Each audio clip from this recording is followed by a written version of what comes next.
क से कहानी में आपका स्वागत है दोस्तों। तो आज की हमारी कहानी है सिंहासन बत्तीसी की वह कहानी जिसमें पहली पुतली रत्न मंजरी ने राजा को सिंहासन से बैठने पे क्यों रोका और उसने राजा को क्या कहानी सुनाई।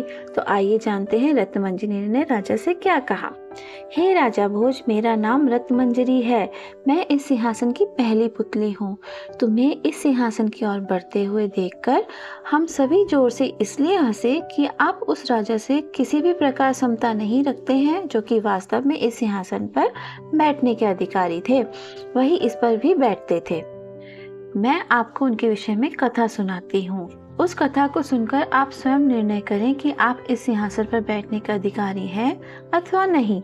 इतना कहकर पुतली ने कथा प्रारंभ की। बहुत समय पूर्व की बात है। आर्यावर्त में एक राज्य था, अम्बावत। वहाँ का राजा था गंधर्व सेन। गंधर्व सेन वर्ण व्यवस्था में विश्वास करते थे, इसीलिए उन्होंने चारों वर्णों की स्त्रियों से विवाह किया था।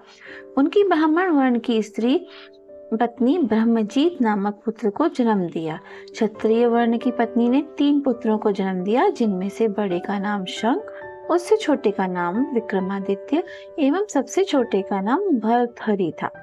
वैश्य वर्ण की रानी ने चंद्र नामक पुत्र को जन्म दिया था तथा शूद्र वर्ण की रानी ने धन्वंतरी नामक पुत्र को जन्म दिया। ब्रह्मजीत के वयस्क होने पर राजा ने उसे राज्य का दीवान नियुक्त कर दिया, लेकिन वह राजकाज नहीं संभाल पाए और वहां से चले गए।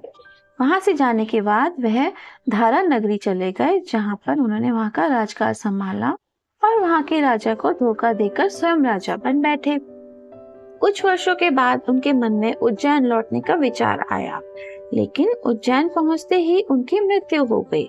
उधर राजा का क्षत्रिय वर्ण की पत्नी से उत्पन्न पुत्र शंख अक्सर इस बात के लिए सशंकित रहते कि छोटे विक्रम पर राजा की अधिक कृपा दृष्टि है, कहीं वे उसे अपना उत्तराधिकारी नियुक्त न कर दें।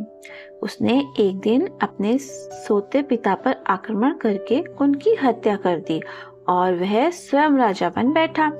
हत्या की खबर पाकर उससे छोटे भाई विक्रम, भर्तहरि, चंद्र और धन्वंतरी राज्य से भाग निकले। अपने तीनों भाइयों को मौत के घाट उतरवाने के लिए उसने अपने सिपाहियों को भेजा था, लेकिन उनमें से सब जो छोटे विक्रमादित्य थे वह बच गए, क्योंकि वह जंगल में कहीं जाकर छुप गए थे। शंख राजा तो बन गया, लेकिन विक्रम का भय बराबर उन्हें सताता रहा। विक्रम राज्य पर आक्रमण करके अपने प्रिय पिता की हत्या का प्रतिशोध जरूर लेने आएगा। हर समय उन्हें यही चिंता सताती रहती थी। इसी चिंता के फलस्वरूप उनकी रातों की नींद उड़ गई थी। उन्होंने राज्य के सभी विद्वान ज्योतिषियों को बुलाया और उनसे परामर्श किया कि आप लोग गणना करके बताइए कि इस वक्त विक्रम किस स्थिति में हो सकता है। पंडितों ने एकमत होकर उत्तर दिया, राजन, वह जीवित हैं। और बेहिचक कहो राजन, ज्योतिषी बोला, विक्रम के राजयोग हैं। वह राज्य प्राप्त करके एक यशस्वी सम्राट बनेंगे। उसका यश दूर दूर तक फैलेगा और इतिहास में उनका नाम होगा। शंख ये सुनकर घबरा गया। उन्होंने पूछा, क्या वह मेरा राज्य भी छीन लेगा? एक ज्योतिष ने कहा, लक्षण और योग के अनुसार संभावना तो है। शंख और अधिक चिंता में पड़ गया। शंख ने विक्रम की खोज शुरू करवा दी। उन्होंने अपने गुप्तचरों को घने जंगल में उनकी छानबीन के लिए भेजा। अंततः उन्हें विक्रम का पता मिल ही गया। वह एक घने जंगल में सरोवर के किनारे अपनी कुटिया बनाकर रह रहे थे। वहां वह कंदमूल फल खाकर गुजारा करते थे और कठोर साधना में लगे रहते थे। सभी गुप्तचर इस बात को जानकर वापस आ गए। उन्होंने शंख को इसकी सूचना दी। शंख ने विक्रम की हत्या की योजना बनाई। उसने एक तांत्रिक को अपनी योजना में शामिल कर लिया। तांत्रिक विक्रम के पास गया, काली की साधना के लिए विक्रम को तैयार किया। उसे वह काली के मंदिर में लेके गए और कहा कि आप इनके सामने सिर झुकाइए। विक्रम, जो इतने दिनों में योग साधना सीख चुके थे, उसे खतरे का आभास हो चुका था। उन्होंने तांत्रिक को पहले स्वयं सिर झुकाकर श्रद्धा प्रकट करने की विधि बताने को कहा। तांत्रिक ने सिर झुकाया ही था कि विक्रम चालाकी के साथ तुरंत अपने स्थान से हट गए। मंदिर के एक कोने में छुपा शंख विक्रम की चालाकी को ना समझ पाया और वह तलवार लेकर झपटा और सिर झुकाए तांत्रिक को विक्रम समझकर उसका वध कर दिया। विक्रम ने शंख पर छलांग लगाकर उसके हाथ से तलवार छीन ली और उसका वध कर लिया। विक्रम शंख का कटा हुआ सिर लेकर राजमहल की ओर गया। उसका रौद्र रूप देखकर शंख समर्थकों में हलचल मच गई, लेकिन जनता विक्रम की जय जयकार कर उठी। इस प्रकार विक्रम ने अपने पिता की हत्या का प्रतिशोध लेकर राज्य वापस ले लिया। और सुनो राजा भोज, पुतली ने कहा, विक्रमादित्य ने यह सिंहासन जिस पर तुम बैठना चाहते हो कैसे प्राप्त किया? इस सिंहासन की कथा भी सुन लो, फिर विचार करना कि क्या तुम्हें इस सिंहासन पर बैठना चाहिए, तुम क्या इसके योग्य हो। एक दिवस की बात है, राजा विक्रमादित्य शिकार खेलने को गए।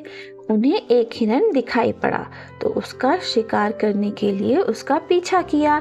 हिरन का पीछा करते करते राजा विक्रमादित्य अपने सैनिकों से बिछुड़कर ना जाने कितनी दूर निकल गए, लेकिन हिरन हाथ ना लगा। चलते चलते वह एक महल जा पहुंचे। वह महल लूथवरन का था। उसने बताया कि महाराज, यह राज्य राजा बाहुबल का है, मैं तो उनका एक दीवान हूँ।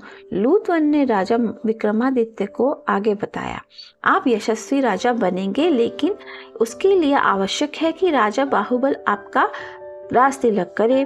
दीवान लूथवरन के परामर्श पर विक्रमादित्य राजा बाहुबल से मिलने गए। दीवान लूथवरन ने विक्रमादित्य के साथ रहते हुए अपना राजा बाहुबल की प्रशंसा करते हुए बताया कि बाहुबल दानी ही नहीं महादानी है। लूथवरन ने कहा, आप अवसर पाकर उनसे वह अद्भुत सोने का सिंहासन मांग लीजिएगा जिससे भगवान शंकर ने खुश होकर उन्हें भेंट कर दिया था। वह सिंहासन आपको चक्रवर्ती सम्राट बना देगा। बाहुबल ने विक्रमादित्य का राजतिलक कर उन्हें चक्रवर्ती राजा घोषित कर दिया। विदा के वक्त प्रसन्न होकर बाहुबल ने उनसे कुछ मांगने को कहा। विक्रमादित्य ने यह सुनकर लूथवन के परामर्श के अनुसार कहा, मुझे आपका 32 पुतलियों वाला देवताओं द्वारा निर्मित राज सिंहासन चाहिए। यह सुनकर राजा बाहुबल चौंक पड़े, लेकिन वह वचनबद्ध थे। उस अद्भुत सिंहासन को लेकर राजा विक्रमादित्य अपने घर पहुंचे। उसके पश्चात राजा विक्रमादित्य ने एक बड़ा अनुष्ठान किया, जिसमें 1.25 लाख कन्याएं और इतनी ही गायें दान में दी। 1 वर्ष तक उन्होंने निरंतर पुराणों की कथाएं सुनी।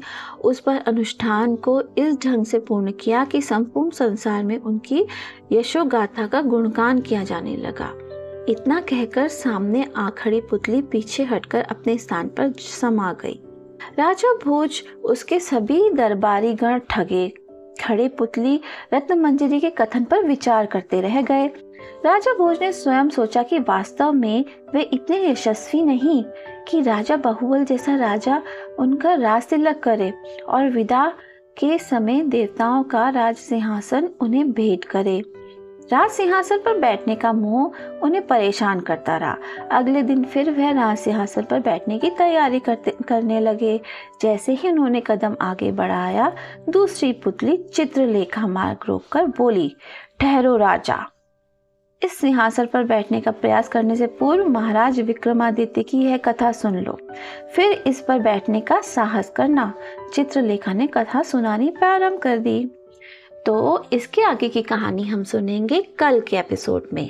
आपको ये कहानी कैसी लगी प्लीज़ मुझे कमेंट पे ज़रूर बताइए, और इस सीरीज़ की सभी कहानियाँ सुनने के लिए आप मेरे चैनल को लाइक और सब्सक्राइब जरूर करें, ताकि आपको मेरी कहानी जैसे ही आएगी चैनल पे आपको तुरंत पता चल जाएगा। Bye bye, thank you.